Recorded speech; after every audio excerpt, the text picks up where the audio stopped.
Hello, and welcome to a little bonus mid-season checkup for the winter 2023 anime season.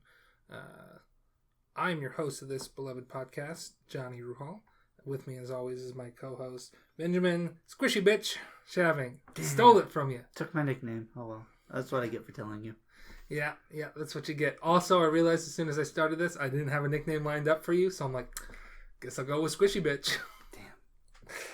So we're specifically going to be talking about Tomo-Chan as a girl, Nagatoro, or Don't Toy With Me, Miss Nagatoro, Second Attack, Ice Guy and his cool female colleague, and Buddy Daddies. I guess I'll give a little quick blurb about how Spectre Season 2 is going as well. Okay. Those are the 4 shows we're watching. Yeah. Or and then I'm watching. Yes. So, this isn't going to be long. Nope. We don't have much to say. I've got a few notes. Okay. I don't have any notes. What show do you want to start with? I have Tomo-Chan written first. Okay, so do I. Okay. The notes I have since last time are another successful swimsuit episode. This is why I got into this business. Which this is also brings up, if you listen to our last episode about the Deer King, I said there's a quote that I wanted to bring up. This is the quote that I wanted to have. From Parks and Rec, Tom Haverford said, if my phone will respond, I had to call in a few favors, but if you don't call in favors to look at women in bikinis and assign them numerical grades, what the hell do you call in favors for? Which maybe just a little degrading. Mm-hmm. But I enjoy a swimsuits episode. I'm sorry. It was a good episode. Yeah, it was fun. Mm-hmm. I also have, I want on the vendors text group. Vendors text group? Yeah, so when they went to the summer festival. Okay. The vendors are like, it's like, oh, hey, Junichiro, you're back. And Tomo-Chan isn't with you? It's like, this is Tomo-Chan. It's like, whoa, Tomo-Chan is a girl? That's what that little tomboy turned into? Oh, no, she's hot now. And they're like, you guys will never believe. It seems like a fun group of guys. You didn't write down their nicknames. Seems like they're friends. It's like the June Dragon and the Tomo Demon or something. Something like that. They give them nicknames. It's like, yeah. It's just like they've just gotten all the prizes. They're just like, but be warned, she's still just as ferocious as ever. It's like, I already lost all my prizes. Too late, man. They're just giving it out to the kids. Yeah, they did a swimsuit episode and a summer festival episode. And attacked by a gang episode. Oh, that is a trope, isn't it? Sorta. Why is that a trope? That's the thing. It happened in Komari High School. What's her name? Gundo Misuzu is just like, she was great in that episode. Because the gang is like, that Tomo bitch is ruining it. We need to get back at her. Hey, that's her friend all alone. Let's approach. And they like, he puts a hand on her shoulder and she's like, don't touch me. Yeah. He's like, oh, taken aback. Another guy comes up and like tries to put a hand on her and she's like, I now know all of your faces. Like, what? This is scary. She's the best. And then Carol interrupts. Tases that guy. Yeah, how Carol held her own too for a bit. Mm-hmm. Then they run away, hide in an abandoned building. They tell Junichiro, don't tell Tomo. But Tomo's right there. Tomo's like, you gotta tell me. He's like, all right. And then after they beat them all up, Misuzu goes and talks to them. It's just like, you work for me now. You best make sure. Tell the Yakuza not to mess with our friends. To all these gangs that are gathering up, that we're off limits. It's like, I can't control them, so you better hope that you can. It's so good. It's like, yes. But Jin's like, you could threaten them before we beat them up, right? It's like, whatever. Whatever. It's more fun this way. Now you have said, and this is a bold statement, you've said that it's a shame Tomo-Chan isn't best girl on her own show. Yes, I have said that. Because Gundo's best girl. Gundo's great. I still like Tomo-Chan best. I'm hoping the most for Tomo-Chan's happiness. Okay. I don't know. Gundo is great. Mm-hmm. Don't want to... I don't want to nitpick here. Okay. I get it. Okay. I'm just Disagreeing. We'll have our final takes. Putting in a formal disagreement. We'll see how that goes. Okay. Is there anything else? That's all I really had to say about Tomo-Chan. It's good. Real good. It's good. We're having a lot of fun with it. Yeah. Let's move on to Nagatoro. It's getting a little bit more romantic than comedy, which... It's fine with me. It's fine with you. I feel like there's plenty of comedy in the last episode. But it's not necessarily from the situation where it's like, oh, well, it's comedy because there's no more Tomo-Chan is being so like tomboyish. The comedy is just like Gundo is savage. It's like it works. I guess I like that there's been progression. Yes. Not just it's not it'd be frustrating if it just kept going back to square one. Yeah. Where it's just like Junichiro's like, she said it, she loved me, but did she mean it? Do I mean it? What's going on here? How are my feelings towards her? He's no longer like punching her or anything. Yeah. The only thing that's like... He says like, well, I can't like throw a punch at her anymore now or whatever. Yeah. And so he just like touches her with her pinky and she's like, kind of gross. Kind of weird. And Tomo has a chance where she's just like, I could confess my feelings again, but what we have now would end and we'd start something new, but it might not be a good thing. Yeah. And do I really want the now to end right now? Mm-hmm. But that's just like, come on. But I don't think they're ready for it yet. No. So yeah, it's real good. I like that there's progression. Maybe a little bit more comedy, but again, there's been comedy, so. Yeah. Oh, the dodgeball. There was a ball sport episode. You can say there's a dodgeball tournament episode. No, it was ball sport. They were in, Tomo and Junichiro were in a dodgeball tournament. It's just that Carol and Misuzu were, in like volleyball? Something like that. They were in a different ball sport. Mm-hmm. There were several tournaments going on. Tomo had to play for the boys. Yeah, Tomo had to play for the boys' team. Due to circumstances, Tomo will be playing for the boys' team. And the boys are like, yes! Yes! We're not going to lose now. Okay, let's go. Let's move on to Nagatoro. ADA regulation, though. Yeah, no, they don't play. They don't play by the rules established in the movie Dodgeball. If you catch a ball, you're not out. Yeah. Also, people on the outside can play. Yeah, that's a Japanese thing. Yeah, they're like weird. You can pass to them. They don't count as being like. There's no reason to hit them with a ball, but they can still be part. They can affect play. Yeah. Okay. I'd have to look up Japanese dodgeball rules. Seems fun. Let's go to Nagatoro. Okay. I only have one note. Okay. Which is Fade, Midril, Half Man.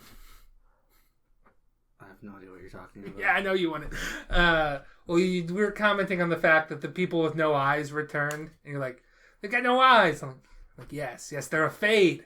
They're a Midril. They're a Half Man. All different names for the same thing in the Wheel of Time universe, which is like the Trolloc spawn that look more human than animal, and they just don't have any eyes. They just look like a normal human, except they don't have any eyes. And they, I don't know, they can like sometimes teleport through shadows. Their powers are like folklore, so it's like, whoa, they say they can do this, and what can they really do? And but yeah, so I'm just like, the show is filled with Midrils, Fades, Halfmen. I don't know, Nagatoro is still good. There was a skiing episode that was pretty good. Yeah, there's 2 skiing episodes recently. Because the next one we'll talk about the skiing. I just like where it's like, what is it? Senpai's kind of with his friends. Yeah, we see his friends for the first time. Yeah. We hear part of his name, Nao-kun. Mm-hmm. His name is Naota, but like nobody ever calls him that until his friends are like, oh yeah, Nao-kun, because they're not going to call him but Senpai. They're just hanging out skiing, and then Nagatoro shows up. It's like, what's up, Senpai? You want to go skiing with me? And they're like, wait, you're friends with Nagatoro? You're friends with that popular looking girl? He's like, kinda, sorta. Like, what? And then he talks to her friends later, and it's like, your friend, again, you're growing up on us. You're becoming a man. You got contacts. I don't like it. And stuff. He has contacts for the rest of this. I'm sorry. Contacts are here to stay. But him taking off his glasses and putting in contacts, we got to see a scene of Nagatoro putting the glasses on. Ooh, yeah, you're right. Yeah. Episode where she kicks his ass. It's always good for us. Yeah. It's good shit. You can probably sense a theme. We like women that can kick our ass. Yeah. That's why I like Tomo. Or I like Nagatoro. Men of taste. Yes. It's getting more cutesy and less teasy. Yeah. Which is That's fine by me, yeah. Yeah, it's going down. I'll tell you, it's just going to become more and more. Every scene, they're just blushing constantly. It's like, come on, just say it. Just, come on. I don't know where this season is going to end up, but I'm still caught up on the manga, and it's just like, yeah. The whole theme is like, yeah, like, stuff is happening. Senpai's becoming more, like, mature and confident, and it's just like, things are progressing. They might not have fully, like, gotten to a certain place, but they've gotten places, and it's just like, this is progression. This is not, like... It's not the show where it's like, okay, and then at the end of 13 episodes, she's going to confess, and the guy who hasn't been, like... It just feels like you get a harem show, which I like. Don't get me wrong. They're not good, but I like them. It's just like, this guy's got to, like, divide his attention between 6 to 13 girls or whatever, depending on how big it is. And then it's just like... You kind of just like, you're just waiting for one of the girls to be like, okay, I'm going to say something. And then hopefully the guy will out of nowhere decide like, yep, you're the person I like, not these other 5 people that I've been getting into these situations with. Sorry, I just opened up Magic Arena on an accident. But this is just like, no, it's just like, okay, here is, you can believe their emotions on both sides. Yeah. And things are progressing in a more natural way than in most anime and manga. See, I'm all for romances. It's not. There's no like big like sweeping gestures. It's just like, hey, let's acknowledge this aspect of our friendship, like that we have a friendship. Like let's acknowledge this thing. I don't want to say too much more for spoilers because again, I don't know how far the season's going to go. But what's next? Next is the Ice Guy and his cool female colleague, which I've got a couple of notes here. Okay. One is we finally heard the normal guy's name again, Seijima. Okay. It was said like once, and I didn't clock it, so we finally got his name written down. Yeah. We meet a friend of Himuro. We meet a friend of Himuro.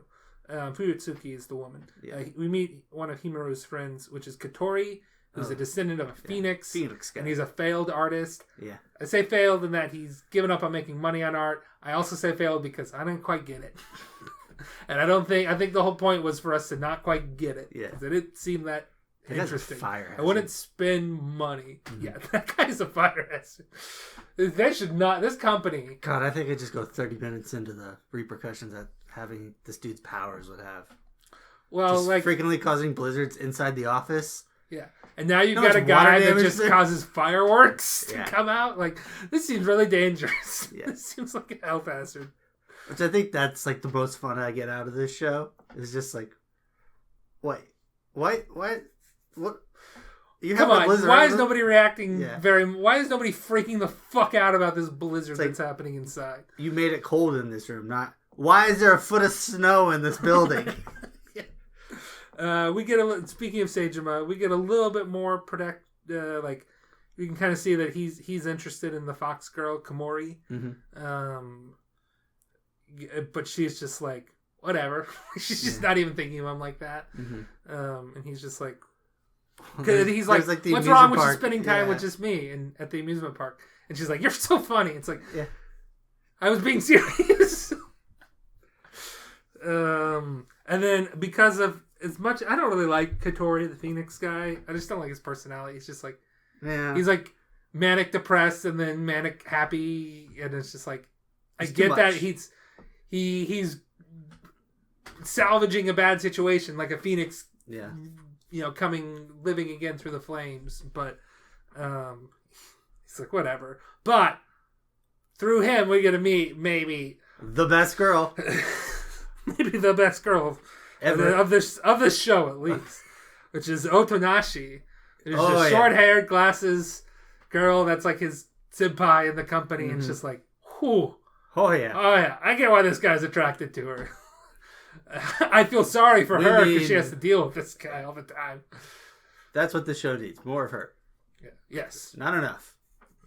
But those notes were just character names because I'm just trying to like keep the names straight whenever we're talking about it.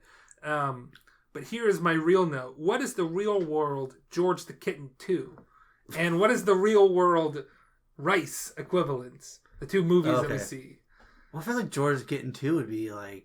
I was thinking Puss in Boots too. something like that. Or like maybe like a Curious George thing. Yeah, it might be a little bit more kid-focused. Yeah, more G than PG. Yeah. Puss in Boots 2 is pretty kids-focused, but it's definitely PG. Yeah. And not G. Mm-hmm. Then Rice is just be like, I don't know, is it like a documentary or is it like... Well, it was like... Is it like Shawshank? He said it was like... the story anthropomorphic grain of rice or something. Like through his life cycle or something. Yeah, being like threshed and stuff. It's just like... Is this that one episode of Adventure Time about the life cycle? Or the... It's like a Terrence Malick movie. Nothing. It's just like all visuals. You don't know what's happening, but... Okay. Something like that. It's Koyaanisqatsi, maybe? No, because that's more random. Yeah. This is more focused. Mm-hmm. Gotcha. Anyway, those are my notes for the Ice Guy, his cool female colleague. If you know what movie they're referencing when they're talking about Rice, let us know. Yeah. Or if you think you've got a pen on what George the Kitten 2 is. Maybe it's like the Tigger movie. Maybe. It's like a Winnie the Pooh style movie. Yeah. They don't make a lot of G movies anymore. No. That's why I'm thinking Winnie the Pooh, because those were G movies that were released in theaters. Yeah. I mean, it was like 10 years ago, but... Yeah, they just don't make those anymore. It's all PG. Mm-hmm, mm-hmm. You can get a bigger audience for PG. Yeah. You get us to show up for... Well, me to show up for Puss in Boots Tuesday, baby. We're going. You can go without me if you need to. That's fine. I don't like going to movies by myself. I've done it. It's okay. I did too. I didn't like it. Okay. I did it with... God, what was it? It was Doctor Strange 2. I think I went by myself. And that was like a crowded theater. So it was just sort of like... So I went by myself too. But mine was not crowded. Yeah. I don't know. I don't know how I would feel if I was just the only one in the movie theater. I can know I'm staying all the way through to the credits. Yeah. God, they hate us for that, I bet. I'm sure they don't care. We got to do research for our movie credits. We're not making a movie credits channel, Ben. It's not going to happen. We're not going to make a channel of TV where they just play movie credits. It'd be great. You'd be the only one who'd watch it. No, you can get old people to watch that. Okay, let's move on to the last show that we both watched. Let's talk about Buddy Daddies. Okay. I have a note here that's from our original talking about Buddy Daddies that I forgot to mention. So I want to start with this. Is Full House the original Buddy Daddies? Yes. Because he's just like, I need to get my friends in here to help me raise my daughter. It's a little different circumstances, but I guess. Because that's like, hey, my wife died. I really need help raising my 3 kids. Yeah. Let me ask my buddies. Best friend. My buddies. No, see, I don't think he was buddies with Jesse when they first started. No, they weren't. But they became... Joey was his best friend. Yeah. It's just like... But it's just like, well, there's a... Also, there's a story about a family with 3 dads. God, now I'm just imagining Joey Gladstone being a secret assassin. No, I don't want to imagine that. No, I think it'd be funny.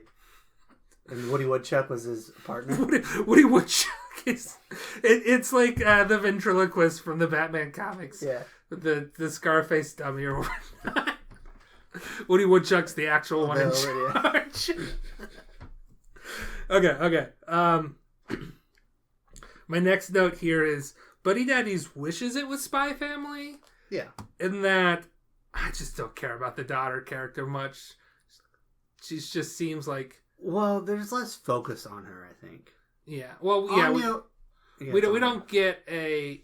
She's not the main character. Yeah. She's not the POV character. Anya is most certainly like, at this point in the show, half of the POV characters, Lloyd being the other half. Yeah. And then hopefully we can get more your yeah. POV stuff later. But it's just like, yeah. Anya's just a more fleshed out character. Mm-hmm. And me being like, I don't know, Miri, it's just sort of annoying. It is. Like even when she's like sweet and cute, it's sort of annoying. Yeah. And when she's sad, it makes me feel bad because sad kids make me sad. I just don't like kids in general. So it's just like, oh, she's so annoying. Yeah. Why are you doing this? Stop acting like a kid, even though you're a kid. I hate this. Yeah. But that's not on her. That's on me. Yeah. I still think it's fine though. It's cute. I like the zoo episode. Yeah, it's still fine. I still like the show. It's just guys. Like it just wishes it was Spy Family. Yeah. It really does. That whole like these two trained killers need to raise a daughter. I can't remember. Gigik made a joke on this video. I can't remember what it was though. We don't need to reference him. He's more famous than us. Yeah. Okay. My next note is this daycare needs more chaperones for this field trip. Yeah, they don't have one chaperon for like 20 kids. Yeah, that's what the hell? That's not how that works, man. Japan can do that. You lost 4 kids, and you're like, no parents. Parents don't come. It's just like we were in kindergarten. We had like 4 chaperones at least. Yeah, it's like a chaperone. Even when we were in like 5th grade. Yeah, it's just like it's like one parent for like every 5 students, and even then, it's like pushing it. Some of my nieces, one of my nieces, is in preschool, and like my mom is sometimes a chaperone for like when they have a day trip, and it's like my mom was like, yeah, it's like almost every kid's got a parent there. Okay. Not every kid, but it's just like it's just like just come and watch your kid while we're at the zoo. Mm-hmm. Like damn, I want to go to the zoo. Can I be a chaperone? No, I don't think my brother and my sister-in-law would appreciate it if you wanted to be Hazel's chaperone. Yeah, I understand. I just want to go to the zoo. Yeah. Whoops. Because not that they have anything against you, but first of all, Hazel doesn't know you. It's true. Have I ever met Hazel? I don't know. I feel like anytime I have family come over, you hide in your room, and I don't have my brother doesn't come over here very often because if they're in town, they're at my parents' house. Yeah. I think that's my main reason. Also, it's like that's your family. I don't need to talk to your family. It's your family. Yeah. You can be friendly. They know you for the most part. And then I wrote down a name, Karen-chan. Is that that's either the sister or Kazuki's the mother. Dead wife's. I think it's the sister. Yes, because I wrote it after this daycare needs more chaperones, so it's most certainly not Miri's real mother. I don't know if you want to go much into plot, but yeah, Karen's the sister of the main dude's wife. Yeah. Mm-hmm. Yeah. His wife died. Go to plot. There you go. We're spoiling things. Why not? God, that was intense. That scene where she dies. It's like, whoa. Yeah. Like, what? Wow. Uh-oh. Usually they like cut away from that. Nope. Guts and all. Yeah. So I'll give a quick rundown of how I'm feeling about Inspector. Spoiler free, season 2. Mm-hmm. There are areas where I'm just like, oh, okay, that's how they're going to resolve that. That was a little anticlimactic. Okay. But, like, they just set up, like, these 2 new characters. Like, these are great characters. Like, everybody's just like, this character and this character, awesome. They did a great job of, like, it's just an episode of just those 2. Our main characters are barely in it. They're, like, mentioned. Mm-hmm. And then it's like, oh, no, this conflict's going to happen. And then they meet with the main characters to resolve the conflict. And it's just like, it's taken care of. It's like, what? Okay. The next arc was a little bit more satisfying about like needing to take care of the next conflict, but it's still good. Opening, banger opening. Saying it right now. Okay. Season 2 opening of Inspector is pretty good. Closing's whatever. The opening is like, yes. The best opening of these shows is Ice Guy. Ice Guy's one's kind of chill, isn't it? Yeah, that's why I like it. They're all fine. I feel like I like the Nagatoro opening, closing. I like the Tomo-Chan closing, but like you can tell it's Tomo-Chan's voice actress sort of like singing. Yeah. And I'm sure she can sing better than she does in that closing, but it's like I feel like she's intentionally like playing like this is a more like rough performance. It doesn't mean it's bad. I want to make that clear. It's just like it's kind of like intentionally going for like a lo-fi quality. Yeah. But yeah, I mean, we're at like basically 25 minutes here, so 10 minutes more than we thought this would be, but whatever. Yeah, it doesn't have to be a real episode because we don't have much more to say about these shows. Maybe we'll do another one of these at the end. I mean, there's a dibs count for Ice Guy. I'm pissed about it. Did I get Otonashi? Yes. Yeah. I didn't have that written down. I think I also have Komori, the fox girl, Bia Fuyutsuki. Mm-hmm. So, I'm 2 for 3. Yeah. Oh, I guess, did anybody get dibs on the president of the company? Oh, I think I did. Descended from some other yokai-like creature. Yeah. I looked it up. It's just like a weird blobby thing. I don't know. I couldn't make sense of its Wikipedia page. That's fine. Okay. Well, you are now leaving the anime territory. Goodbye.